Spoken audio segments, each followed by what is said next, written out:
ప్రముఖ సీనియర్ నటుడు శ్రీ మోహన్ బాబు గారు అయ్యప్ప మాలాధారణ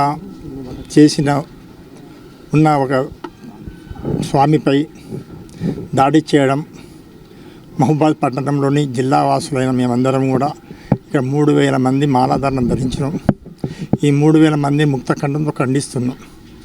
ఒక మాలాధారణ వేసుకున్న వ్యక్తిపై దాడి చేయడం అనేది సహించరాని నేరం. అది అందులో పెద్దలు, సీనియరు నటుడు, అందరికీ ఒక ఆదర్శప్రాయంగా ఉండే నటుడు ఇలా దాడి చేయడం అందరం కూడా ఖండిస్తున్నాం.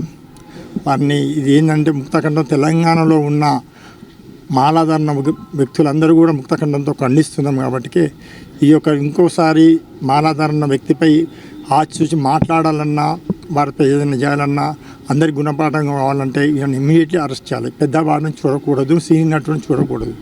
అందరికీ సమాజంలో ఉన్న ఈ యొక్క సమాజంలో ఉన్న అయ్యప్ప దీక్ష అనేది ఒక 40 దినములు తీసుకుంటున్న దీనికోసం రంజిత్ అనే స్వామిపై దాడి చేయడం అందరం కూడా ముక్తఖండంతో మరొకసారి ఖండిస్తున్నాం. కాబట్టి ఎక్కడున్నా ఎవరున్నా ఈ యొక్క రాష్ట్ర ప్రభుత్వానికి మరి యొక్క పోలీస్ డిపార్ట్మెంట్కి మా యొక్క విన్నపం ఏంటంటే అందరం కూడా తెలంగాణ రాష్ట్రంలో ఉన్న అయ్యప్ప మాలాధారణ ధరించిన అందరం కూడా గురుస్వామి కావచ్చు, మాలాధారణ వ్యక్తులందరం కూడా ముక్తఖండం ఖండిస్తూ ఈ యొక్క నిరసన తెలుపుతూ వారిని అరెస్ట్ చేయాలని డిమాండ్ చేస్తున్నాం.